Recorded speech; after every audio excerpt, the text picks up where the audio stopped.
Shabba-da-dooba, shabba-da-cha. Scoop, scoop-ly-bop-boo, da-dooba-dooba-dooba-da. The personal is political. Welcome to Snake Oil, a podcast where the personal is political. We're your hosts, Juno and Benzi, coming at you every other Thursday with radical vulnerability and authenticity. To support the podcast, you can visit our Patreon page at snakeoilpodcast.com. There you can access exclusive bonus material and other cool perks.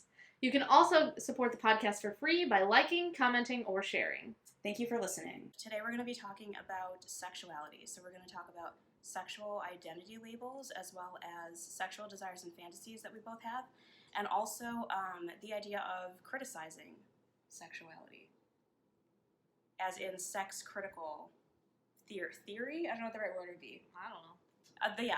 The idea of being sex-critical rather than like sex-positive or sex-negative. So yeah, we're going to talk about all that. Where should we start? I think because it's Pride Month, it makes a lot of sense to start off with sexuality labels. Okay, yeah, so we'll start off with that. So you were telling me recently that you wanted to help me. There's like a cat here, so don't mind us randomly paying attention to the cat. So you were telling me, Benzi, a while ago that you wanted me to help you write a Facebook post about how you don't, which I haven't done yet, we'll do that, how you don't want to use sexuality labels. Yes. What's that about? Why? So I feel like sexuality labels, first of all, goes against my strong belief in depedestalizing sex. And I think when you put a specific label like I'm straight or even I'm a lesbian, you're artificially setting up a line in the sand of where you're going to stop having intimacy with certain friends just because they're genitalia, you know? Mm-hmm. And I think, if it does end up being true that, that you only feel sexual desire with women your whole life, I still think you can do that without categorizing yourself as someone who refuses to have sex with men, unless it's for political reasons, which I think is totally different. Oh, okay. Yeah. Yeah, I would agree with that. When I was really into relationship anarchy, which I still am into, the ideology, a lot of the concepts, I feel like there's already cat hair all over me, just, flying. Yeah, so getting into that and kind of, dismantling the, hierarchy between, platonic friendships and sexual relationships, I also felt there's no reason to have sexual orientation labels, because, the only reason I would need to use those is to designate, who is and who isn't. Or, to designate my sexuality as, an important thing in terms of, how I relate to people of different genders, and I don't think it should be. Exactly. I shouldn't have to say, well, this is the gender, the sex, whatever, that I am sexually oriented toward, because I don't want to focus on sexuality as the most important thing in my relationships. I do still like to label myself as queer, because I feel like that covers, so many parts of my life. Okay. Yeah. I'll still use the term queer just because it means not. I think it means not normative. Okay, I think it means not straight. Oh, okay. Yeah. Well, another thing I like, not cis and straight or whatever. I don't know. Another thing I like about not claiming which section of LGBT I'm a part of is I feel like it then sets up a precedent, if we're not just using queer, it sets up a precedent of trans people having to be out, especially if they appear cis and straight, you know? Yeah. It's if everybody just says queer, you know, and people aren't asking well, which queer are you? Yeah. Okay, I see what you're saying. Yeah. I also just like it way better than the acronym of LGBT, especially with inclusivity and trying to add extra letters and stuff. I just feel like queer just covers all of it. Yeah, I would agree with that. Because I also consider non-monogamous part of queer, part of my queerness. Yeah. Okay, yeah, I actually don't. I think that queer is specifically about challenging heteronormativity and just the assumption that everybody is in some way heterosexual, or I would say gender normative. Like, I think it's specifically related to, like, sexuality and gender. And the idea of, like, queering those things is saying, okay, there are other ways to behave. Okay. I understand why, like, people use it to just mean, like, anything not normal, but, like, I don't think that, I don't like conflating all those, not conflating, but just, like, having it be an umbrella term for anything non-normative. Okay.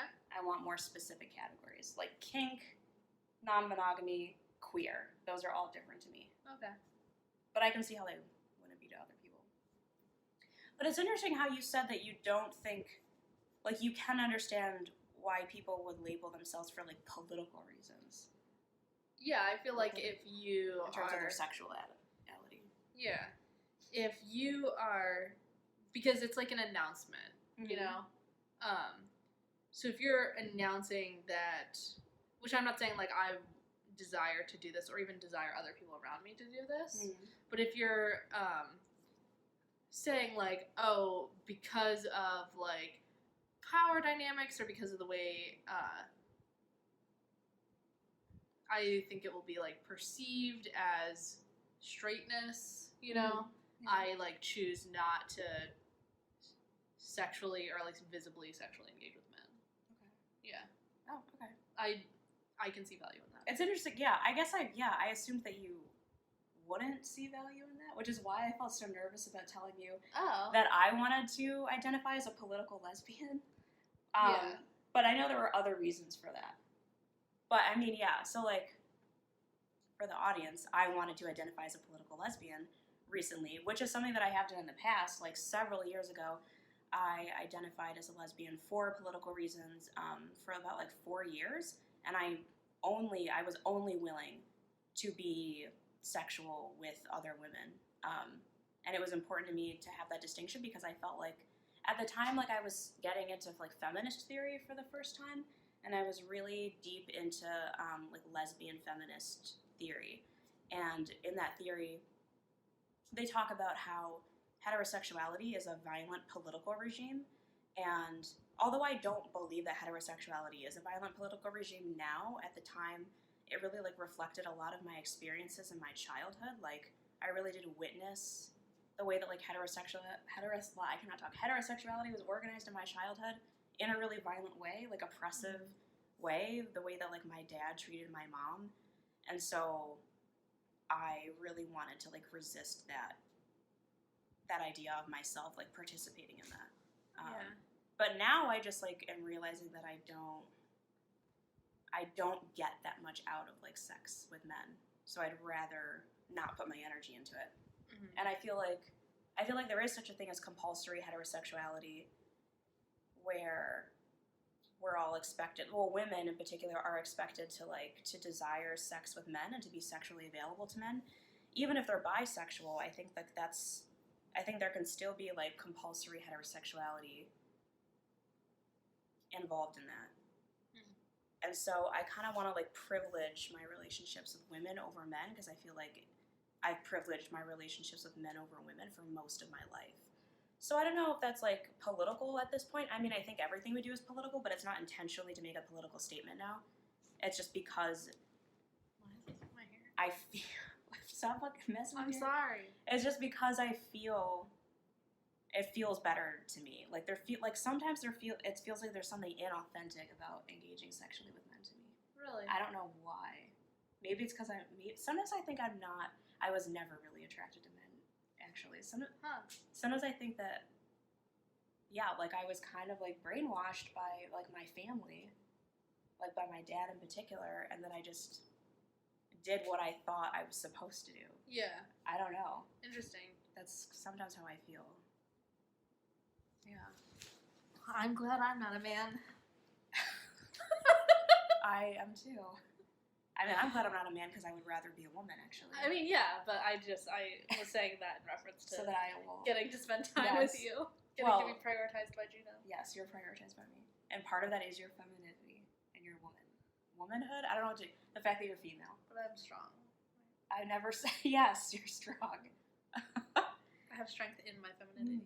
But then you were telling me that you didn't like that I was using the term political lesbian at first. Yeah, I don't like. I still don't like the term political lesbian. Why? That's true. Tell us why. Because you said it sounded feminist. So you don't like the association with feminism. That is true. Because that's what it comes from. Because I do consider myself an anti-feminist. I would say that I consider myself feminist critical. Okay. But I'm not a feminist, but I'm not against like feminism existing as a. Okay. I think it's interesting that you're an anti-feminist. Existing as it does now? Well, I don't think feminism is all one thing. I think it has a lot of different, like, there are a lot of different... Yeah, there's as many different feminisms as there are Christianities. Well, I'm saying, like, even within one kind of feminism, there's a lot of different positions that people take. Some of them I agree with, and some of them I don't. So I can't be, like, against feminism because there's nothing to need to be against. You know what I mean? Sure. Like, there's no monolith to be against. Okay. Like, I don't think it's one ideology. Yeah, I'm anti a lot of ideals that I perceive as mainstream feminist ideals. Okay. Yeah. Like what? Like, do you not want to go into it during this episode? I want to talk. I kind of feel like that's you're going right. to become what this whole episode is about. Okay, we'll do a different episode specifically about feminism. How about that? I would like that. Okay, and men's rights activism too. Let's do both of those. Okay. Okay. Gender ideology. But yeah, so that's why you didn't wait. So was that the only reason why you didn't like the term political lesbian? Because it sounds feminist. And I think like you can not engage with men for those reasons without like claiming the sexuality of political lesbians. Okay. Yeah. Okay. Because I'm also just kind of against claiming sexualities. Right. Yeah. All right. That makes sense. Yeah. But I am happy with this not newfound, but like realization right now in this part of my life. Maybe it's confusing, quite frankly. And you can change it at any time. I know. I just don't like that. Because I waffle all the time at things, and I don't. I've waffled several times on my sexuality throughout my life, and I'm sick of it. Because you're just confused. I'm sick of it. You're really just a straight girl going through a phase. Oh my god. I mean, but I do think I'm confused, and what if I'm just a gay girl who's been going through a phase? Yeah, that's fine. Okay. I'm just saying. What if sexuality is fluid and based on individuals? Well, here's the thing. What is sexuality? Like, what is the thing that we're talking about? Like, when we say sexuality, what is the thing that we're saying is fluid? That's why I think, like, if you use these principles where you don't pedestalize sexual romantic relationships, then it actually doesn't even fucking matter, you know? Like, there's people I'm willing to kiss that I'm not willing to, like, have oral sex with, you know? Okay. Yeah. And there's people, I think almost anyone I'd be willing to have oral sex with, I'd be willing to have penetrative sex with. But, you know, like, yeah, I just don't want this, like, arbitrary line of intimacy on any of my interactions with people. Like, I just want them to go where it feels comfortable to go. At the time. Yeah. Because if you always have this idea, like, oh, I'm straight, or oh, I'm gay, then that is going to be prioritized in every intimate interaction that you have. And you're going to think, oh, but I'm straight. I can't do this with this person. And it's like, but what if at that moment in time you do feel like doing that? Yeah. One of my favorite quotes from that Green Anarchist essay, which is one of my favorite essays anyway, is that there's no such thing as heterosexuality or homosexuality, just heterosexual and homosexual moments. I love that. Yeah, I think that's very true. Yeah. That really resonated with me when I read it. Although, okay, wait. I like that idea, and I think that describes human behavior, but I can't substantiate this right now. So I'm sorry, I don't have the data in front of me. But there's a gender theorist, not a gender theorist, there's a sex researcher, former sex researcher, and journalist Deborah So. Are you familiar with her? No. She does a lot of, she'll like write and recite a lot of pieces on transgender children and on like transitioning children. Yeah. And so she is very much a proponent of the idea that like sex and gender are usually the same thing for people, except if you are someone who has like extreme gender dysphoria and you actually want to like go through transition, then like your gender identity may be different than your sex. Okay. But for the most part, she's like, they're the same thing, sex and gender, and that it is binary. So that's like what we can like, I want to do a whole episode about gender and sex, but that's just what she primarily focuses on. But she has also stated on the Joe Rogan podcast, actually, that data does show that sexual orientation, like heterosexuality or homosexuality, is neurological. Like, it is, you are born with it. It is innate. It is biological. Okay. So I do actually believe that, like, people can have primarily biologically determined heterosexual desires, like impulses, and that people can have like innately homosexual impulses. I don't think that those things means that those people need to behave that way all the time. Yeah. And that's what I want to make a distinction between.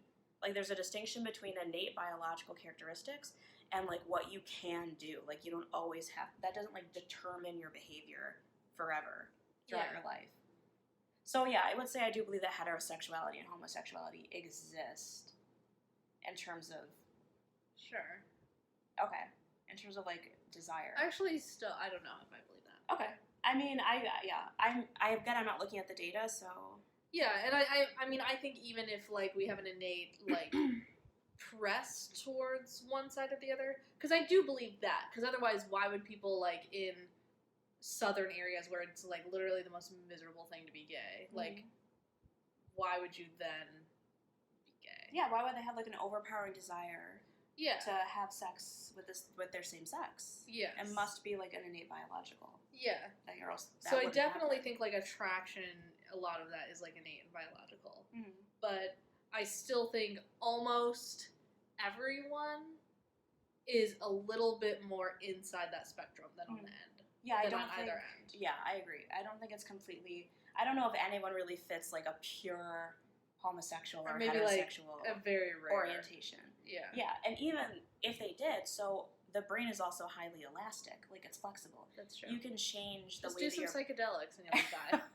You can change the way that your brain works. And so something that I really love is the philosopher Foucault. Like, he wrote the History of Sexuality volumes, and he writes about how we focus so much in our society on desire. Like, what are your real, genuine, innate desires? Like, that is very important to us. And he says that is, like, historically constructed. Like, that is, that was actually created, like, that idea that we should do that. That wasn't always an important thing in, like, human history.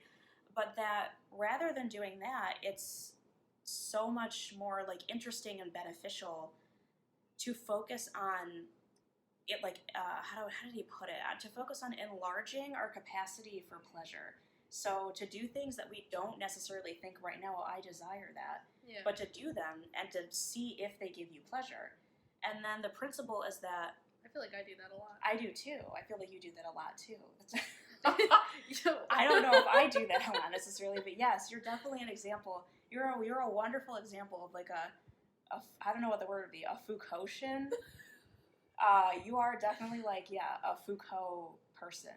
Yeah. You're like, I think that Foucault would really like you. Oh, okay. That's two philosophers I that would like me. I think he would. Oh, Nietzsche being the other one. Interesting. Yeah, those two philosophers. But he was saying there may not be any such thing as like innate, as like genuine, authentic desire. That desire is always socially constructed, and that, or at least like our prioritizing of it is socially constructed. I think that desires can be innate, but that you can change your desires and you can like create new desires for yourself based on new pleasures. I've definitely found that, and like two of the main examples I could easily give is I used to like not be into feet at all, and it was even kind of grossed out by feet. And then I dated a guy who was very into my feet, and it completely like 180'd me. And not only do I now enjoy foot attention, but I also enjoy giving attention to other people's feet. Like it made me like feet. Similarly, I was really like insecure and uncomfortable with like my natural body smells, and then I was with a person who loved sniffing my underwear, And so I was like, well, what's so great about it? And I started sniffing my underwear and then just became like slowly intoxicated by it. And now that's like literally my favorite smell. And I just love other people's natural body smells too. Like it did something to my brain where something that like I had no interest in just has like overcome. I feel like that's like my biggest thing now is natural smells. I really love that. Yeah. Just like not that in particular, but just the idea that like you can take on new desires and and I've really enjoyed other people telling me how much my enjoyment of their smell has actually helped increase their enjoyment of their smell and other natural smells, because that's like exactly how it happened to me. You know, I'm trying. We'll see. Yeah, I mean, a similar thing happened to me with feet, although I actually always loved my own feet, so maybe this is a little different. But like, well, I never had, I don't know, that doesn't actually apply. I've always thought I had amazing feet. You do. That were really beautiful. But I never really noticed other people's feet until I had a sexual relationship with someone who had a foot fetish, where it was like purely just like foot play, foot sessions. And yeah, like the way that he worshipped my feet and like treated them made me develop this really intense appreciation for the beauty in other people's feet, and especially for like touching feet. Like that's extremely intimate to me, and I didn't have that before I met him. So yeah, that experience really did like change my perspective and like my desires. And I think it's a lot, I mean, there's like lots of non-sexual examples for this in my life too. Like when I was in art school, I took a typography class, and I was never like that interested in type, you know?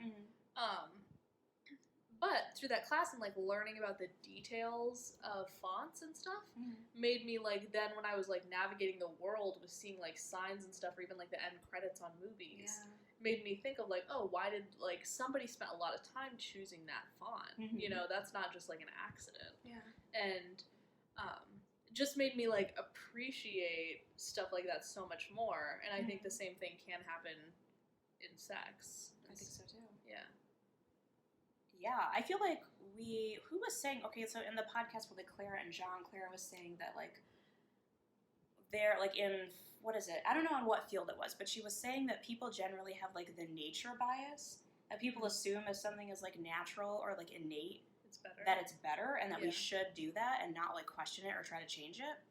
And I totally agree that that is a bias, and I am really critical of the idea that like just because a sexual orientation may be innate means that you shouldn't ever like do something different or try something different.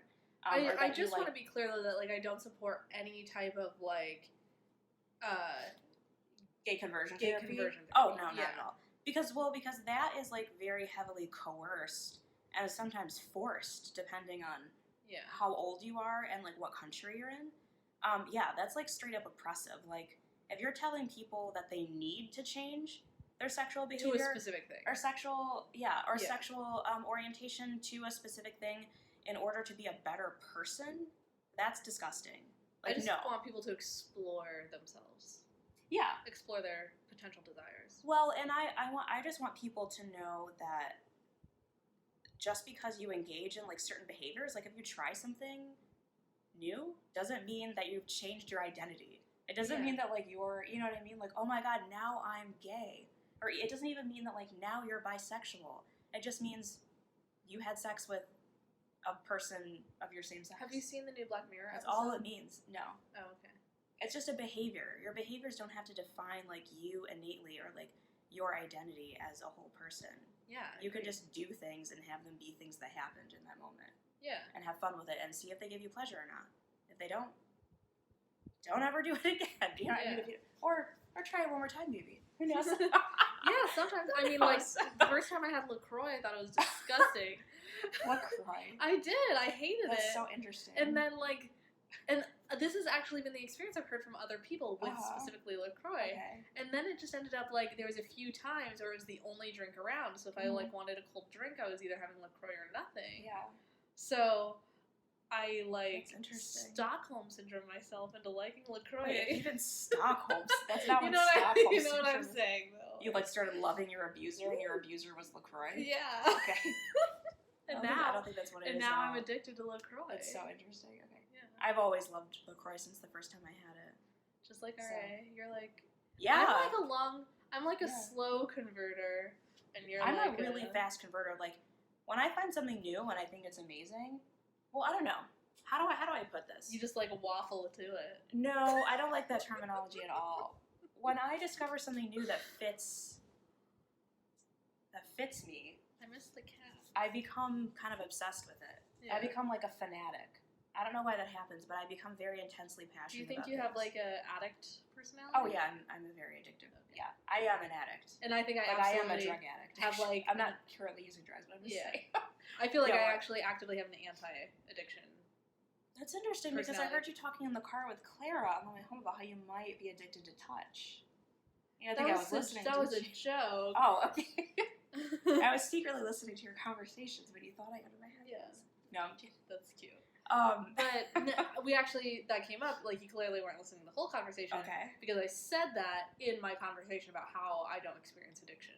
Okay. Like including like even fandoms and things. Oh, okay. Like, what about? Okay. I think it has a lot to do with me moving like every single year growing up. Like things were very like fleeting interest, stuff like that, you know? Yeah. So, yeah, like even if I do get really into something, it's for like a couple months and then it's over. Okay. Yeah. I'm trying to figure out where the actual camera lens is in this one. Is it on this side? Because I keep looking over It's there. right there. Okay, I'm sorry, everyone, that I keep looking over there because I thought that's where the camera lens is. It's just this light is positioned in such a way that it's very low. I'm gonna blame the light. I'm disappointed for the way this is set up, but we'll figure that out for next time. Yes, sexuality is changeable and fluid, and labels don't really matter. Just do whatever the fuck you want. Yes. Love it. Okay, moving on. Unless what you want is shitty. Okay. Or yeah, just like a mediocre, boring. Yeah, don't do.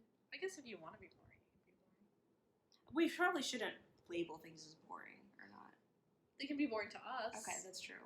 Yeah, I'm actually really not into the idea of like don't yuck someone else's yum. Yeah. Have you heard that? I have. Did you said So that to first me, of all, but you didn't like I don't like that because the words. the give yuck and me the a yum. Visceral Okay. disgust. Well, first let's say sensation. that's a term that's used in the sex positive movement. I thought it was specifically a kink. It is, but it's also which is part of the sex positive movement. Okay. But yeah, like within kink, it's meant to say like don't yuck someone else's yum. Don't like say judgmental or negative things about other people's kinks. Yeah. And I'm just like, no, I'm gonna say things that if I think that another person's kink is like whatever it is, like whatever criticism I have of it, I'm gonna say it, and they can develop a thicker skin and deal with it. Yeah, if they have a problem with it, then they can like not be around you. Or they should just be confident enough in their own kink to not be affected by what I think of it. Yeah. I'm not gonna like or accept everyone else's sexual behaviors. Yeah, especially don't have if to it's accept mine. being in a heteronormative couple. Like, Right. yuck. Especially if it's marriage, Yuck. which is basically just like a 24/7 master-slave relationship, just like 24/7 domination kink. Yeah, totally judgmental of that one. But I know I'm going to get a lot of flack for saying that because I already have on my marriage essay. Yes! Yeah. Oh my god, the response to your marriage essay has been so good. It's, okay, good is an interesting term. It's been pretty rough lately. It's been pretty striking negative. conversation. It is It's making people think. People clearly read it, Yeah, I know. you know? And people are really angry about it. I do want to do a video where we, like, if you're interested, going over the comments. I would love that. With me, and then I can actually address some of the things that I think are, like, that people didn't understand about that essay. But anyway, what was the point I was making? Oh, yeah. Have you been screenshotting all the Yeah, I conversations? have screenshot every single comment Cool. that I've gotten. It's ridiculous. I feel really narcissistic. I'm actually, okay, What? this is going to sound, like, kind of lame of me, but I'm really disappointed that my posting of it got, like, no comments, and other people's postings of it got, like, 40 plus, like, comments from people. Mhm. You wanted to be, like, the facility. You wanted to be the... Well, I just don't understand cat. why I'm the only person who didn't get an Are you argument friends with in my people who, comment like, section. would be against that? would be like I'm challenged friends with a by bunch it? of like Arkansas Christians. Are they yeah. following you? Maybe they're not following you I anymore mean- because you're always posting really like controversial things. They probably I all don't post- unfollowed I you. don't post that much. They probably all unfollowed you, Benzi. Oh my god. But yeah, it was Lily and Anna that got the most Yeah. comments. But anyway, so we'll do a video about that. But the point is, yes, don't yuck someone else's yum is really dumb. You are going to be judged in society if you are open with like your behaviors and thoughts and feelings. And if you can't handle it, I don't know. That sounds really cold. Don't talk about it. That sounds really cold. I do think we should have like safe spaces for people. Oh, you've used the term safe space. No, I've never used You that just term. used it with me today When? about wanting to. Yeah, I don't think you want me to say it on camera I do want. or on video, whatever. Okay. You said that you wish that you felt that you did not. I'm not going to say it because you're not. Well, Gonna, I don't think you're really going to want want me to know to. what it is. Yeah, I don't think you're going to want me to say it. Will you whisper it to me? You said you wish. Huh.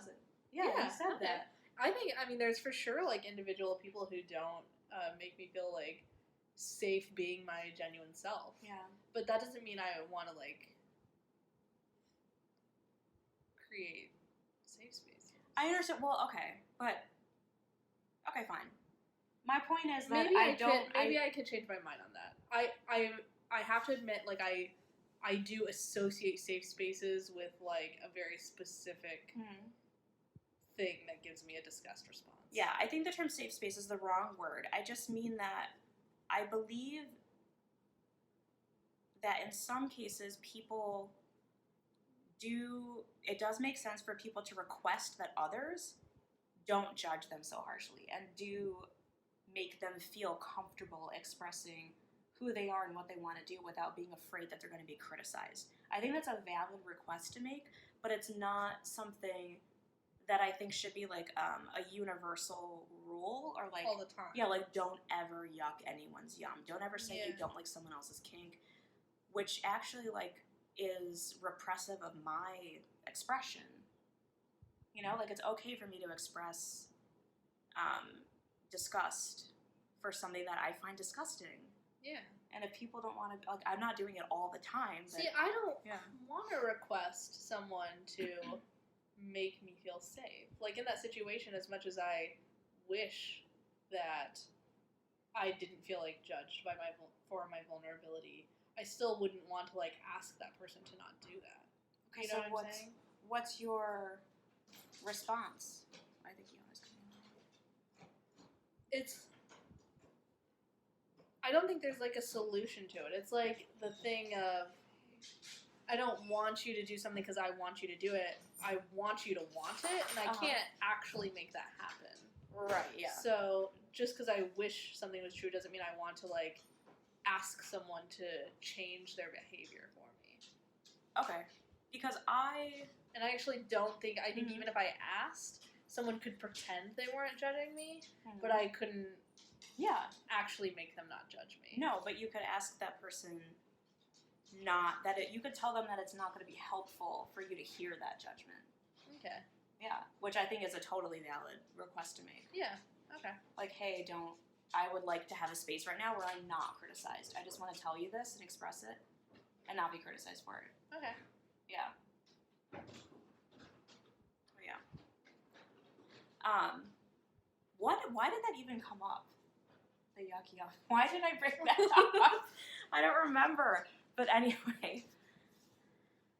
Yeah. I also want to talk about Let's talk about some of our yums. oh my god. I literally hate that you said that. hate it so much. I hate that you said that so much. No, I want to analyze from a sex critical perspective some of our sexual desires and fantasies. There's a dog here. No, sir. Maddie, go. Go. Go. Okay, good.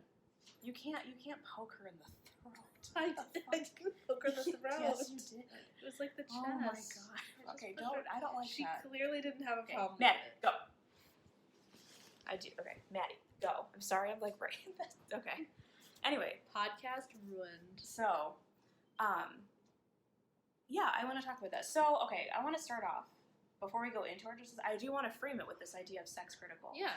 Okay, so one of our friends, he posted this explanation of why he refers to himself as sex critical, and I actually agree with this. Like, this is something that I've thought for a long time, for several years. So I'm going to read it to you. So he says, sex critical is a position formed in reaction to sex positive ideology and rhetoric. Sex positive ideology purports to uncritically accept and condone all sexual desire and all consensual sexual behavior, and maintains that consensual sexual behavior shouldn't ever be critiqued or criticized. For instance, he uses like the example of like how people will say no kink-shaming, like, which just means don't ever criticize anyone's kinks. Like, don't ever analyze them to say what you think they may mean or pass any judgment on them. So it's basically like don't yuck someone else's yum. So he's saying, from a sex critical perspective, Do we have to like? Can we just like never say that phrase again? no, we're going to say it's going to happen again. So he's saying from a sex critical perspective, he doesn't agree with that. He continues, being sex critical means that I acknowledge that sex is a political venue in which domination and oppression play out, because sex is almost always a social experience or influences social behavior, and therefore has social power dynamics at play in it. So I think we should evaluate, critique, and judge who, how, why, when, and where we get down, the same way we would critique other political behaviors in which we can dominate and oppress each other, or support and liberate each other.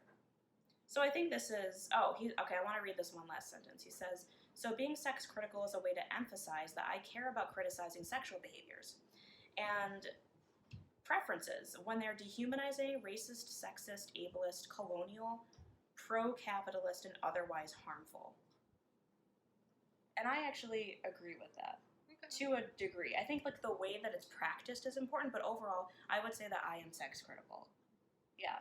Okay. And I can say why, but I don't know if you have thoughts so far. Yeah, it's hard for me to, because this is kind of like a pretty new idea for me to be exposed to. Okay. And maybe this is my like slow moving self, and eventually I'll change my mind. Okay. But, and I don't think anyone's saying like I can't have the sex that I like either. No, it's not. But yeah, it does cause me to have like a little bit of a reaction of like, should I not like the sex that I like? I don't think should is part of that. I don't think that there's a should embedded in that in terms of like behavior. Okay. Well, I feel like if you're criticizing someone's behavior, it's because you think it should be changed. I think that if you're criticizing, I think that in this context, if you're criticizing sexual behavior in general that could be oppressive or harmful, I think it means let's analyze this and see where it originates. Okay.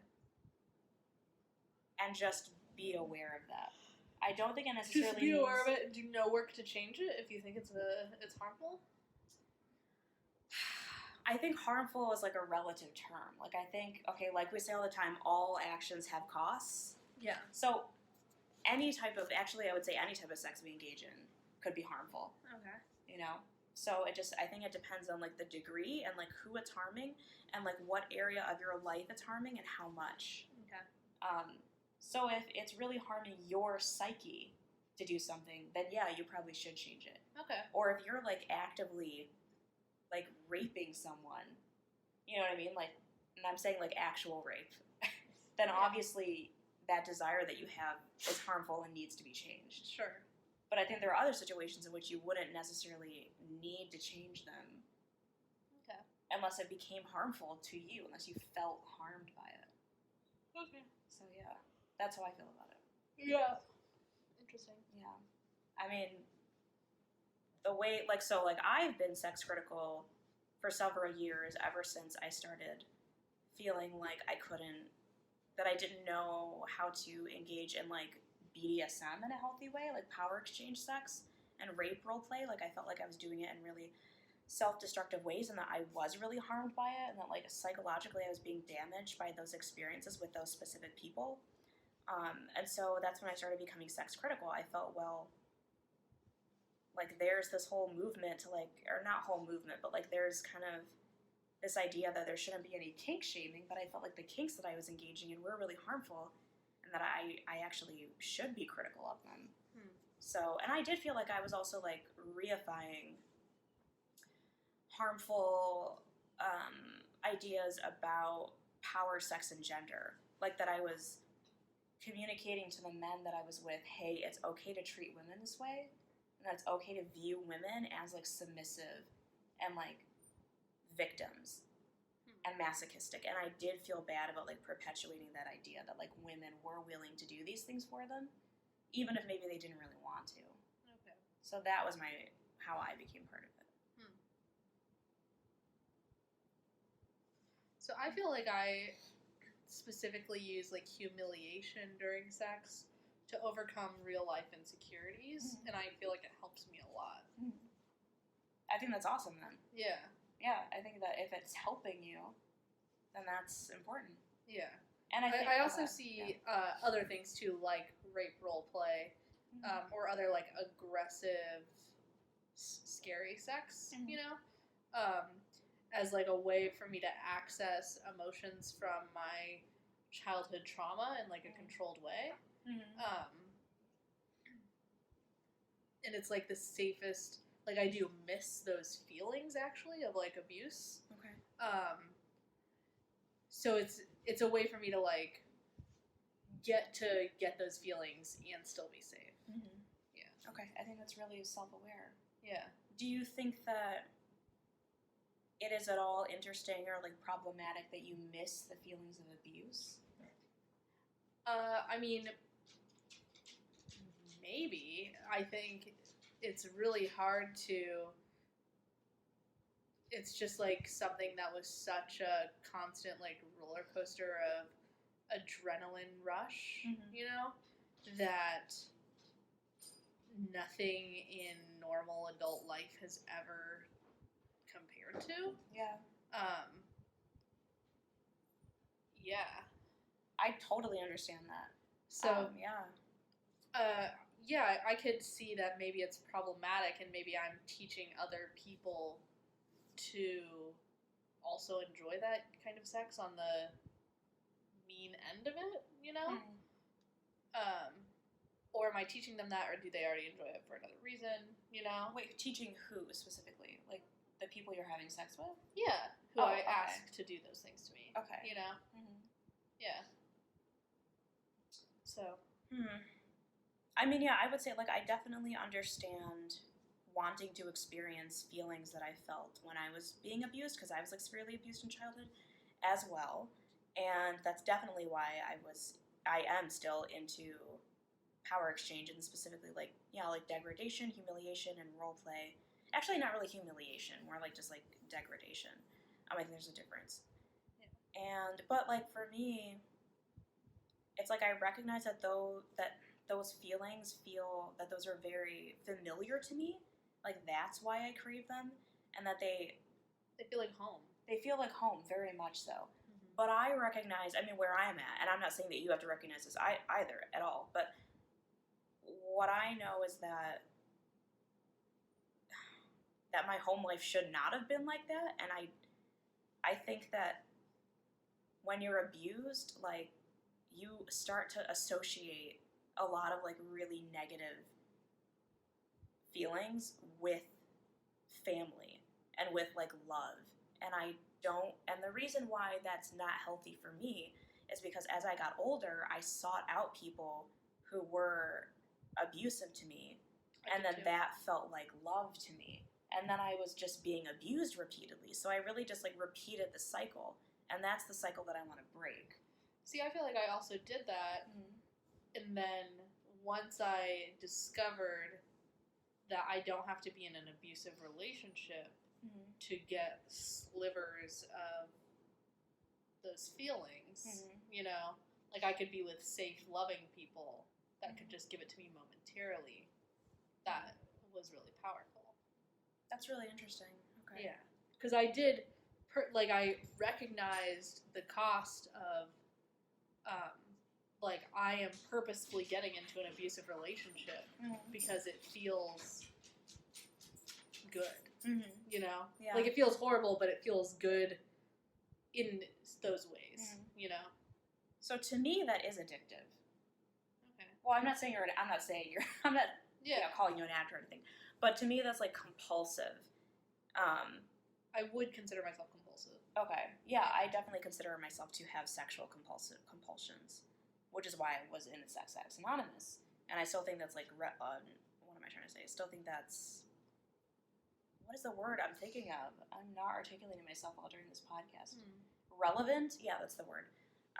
Yeah, because it's like a high.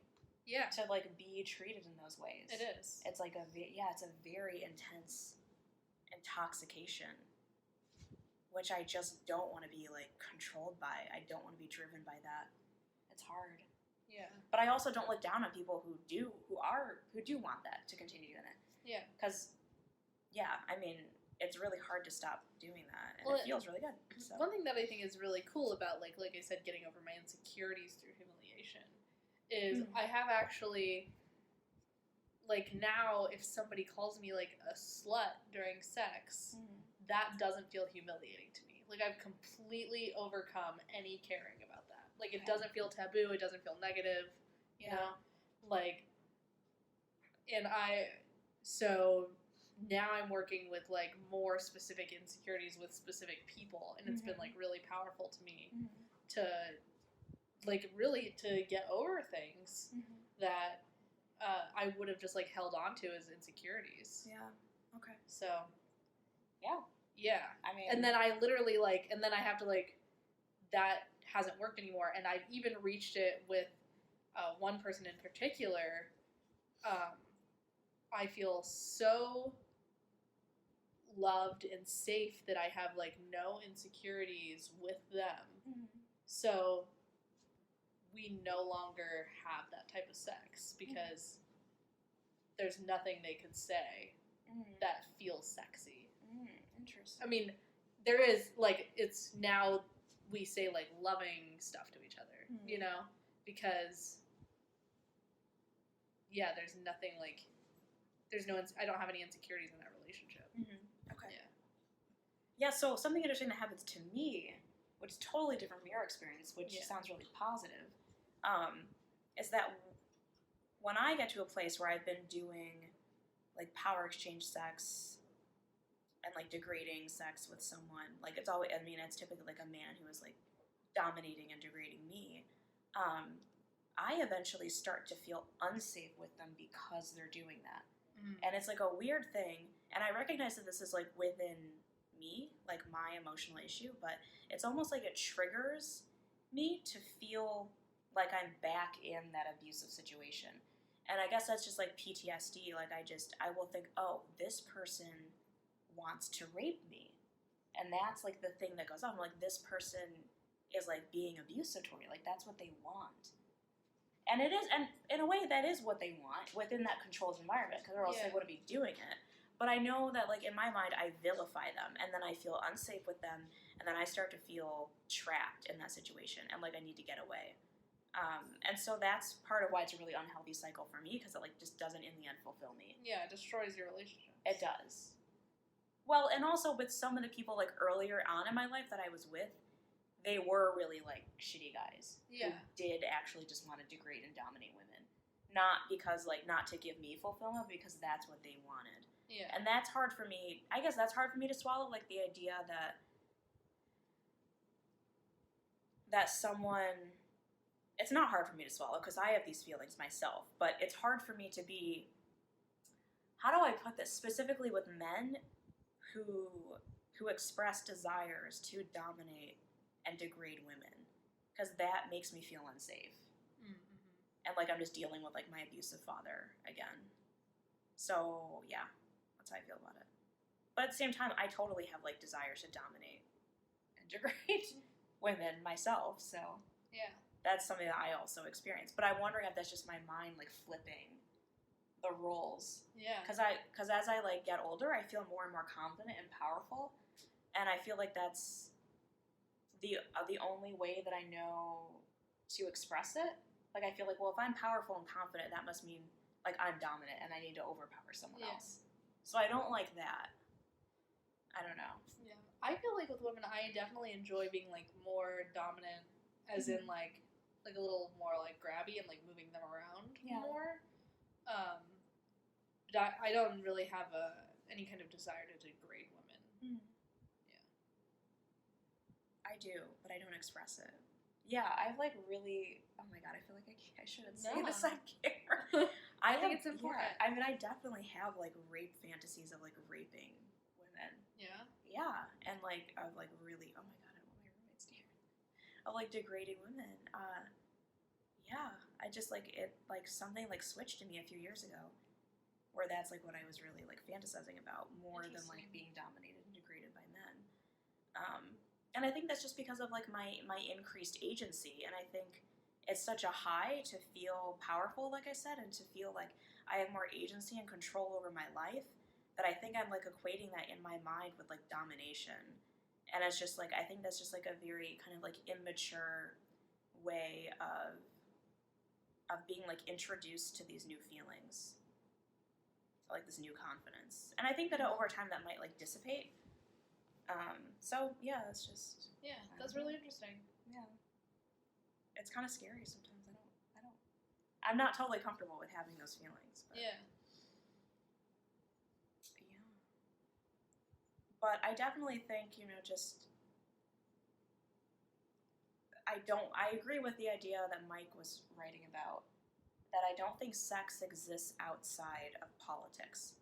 Like, I think that sex is a political issue, and that it's influenced by power dynamics in our society, like systemic power dynamics, and that it's not just, like, an individual personal issue. I think that we definitely, like, repeat things that are taught to us. Yeah. You know, I think that's very true, and I think it's worth analyzing those things and trying to figure out why you do the things you do. Yeah. Yeah, that's important to me.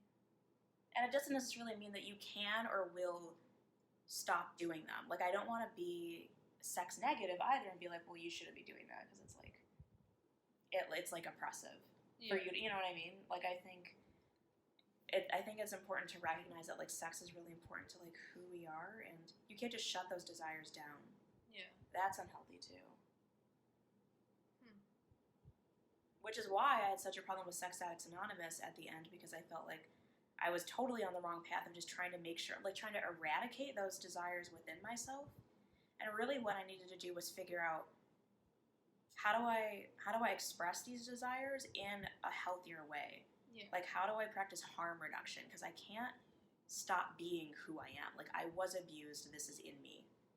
So I need to figure out how to work with it. And I think that is the most valuable thing you can do. Yeah. You know?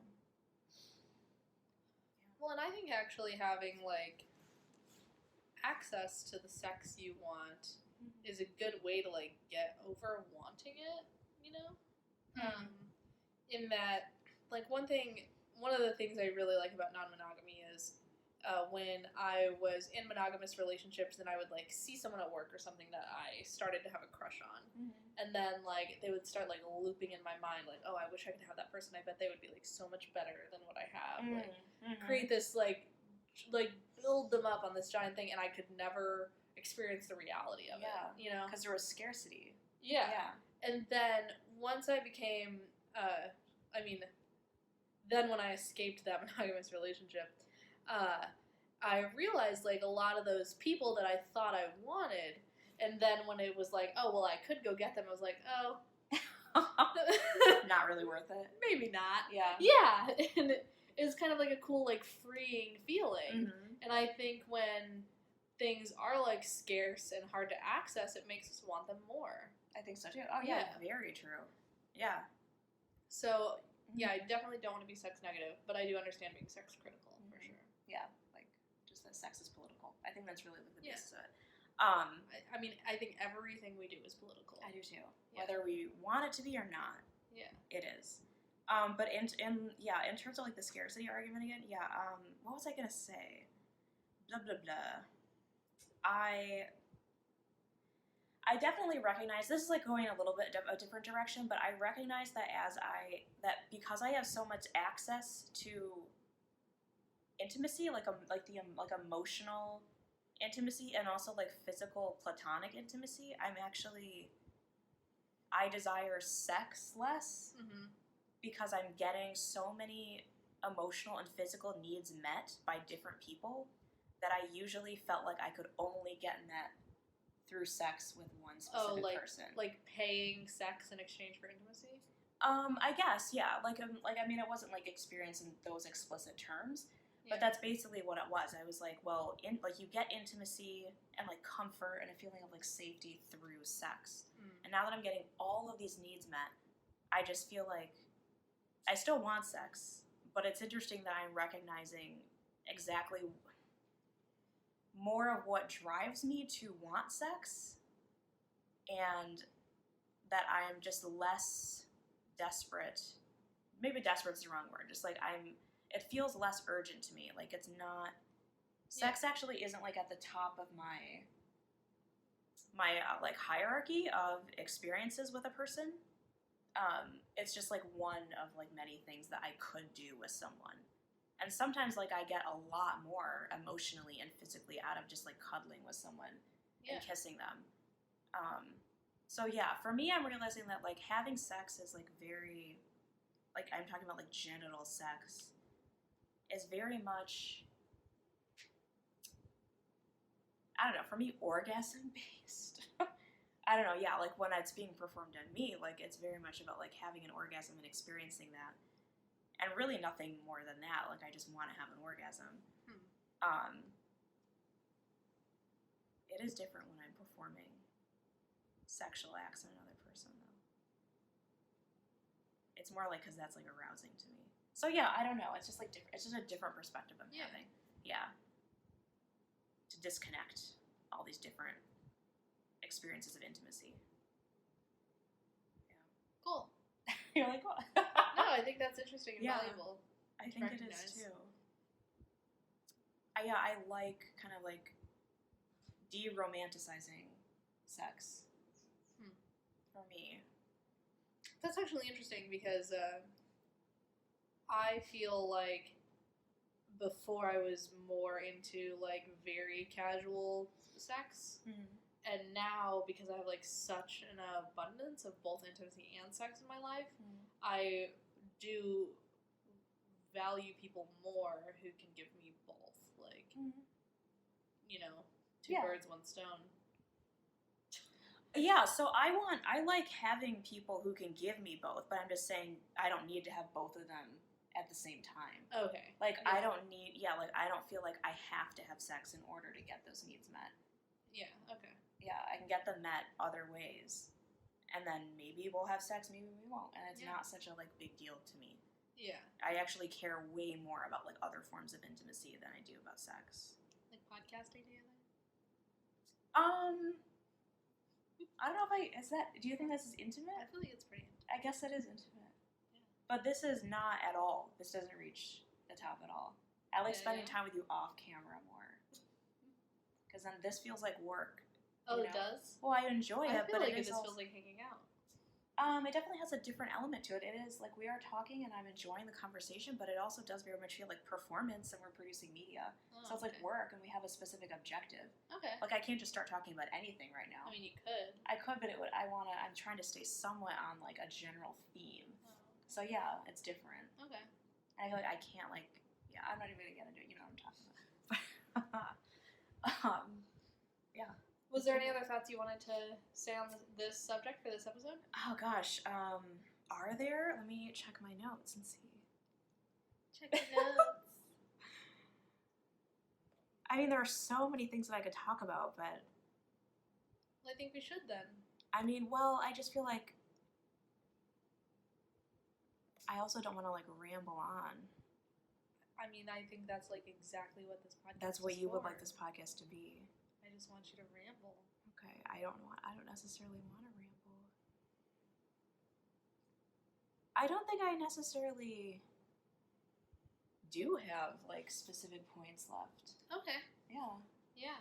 How are you feeling? I feel really good. We hit the hour mark. So. Okay. I'm feeling good about ending this podcast. And Thanks for listening. If you want to hear more from us, subscribe. You can also support the podcast by visiting our Patreon at snakeoilpodcast.com. we love connecting with our listeners, so we've also set up a P.O. Box where you can send us anything that you would like. And the address for that is P.O. Box 1436, Warren, Michigan 48090. You can also support the podcast for free by liking, commenting, or sharing. We both also have solo projects. I can be found anywhere on social media under @BenziNow. And then I also have a solo YouTube channel called Benzathesius. And I also have a solo podcast called Bedroom Eyes, which you can find on iTunes, Spotify, Google Play, and Podbean. And you can follow me on Twitter @JunoMariah. I'll have all those links down below. Thank you so much, and see you next time. Shabba-da-dooba, shabba-da-cha. Scoop, scoop-ly-ba-boo, da-dooba-dooba-dooba-da.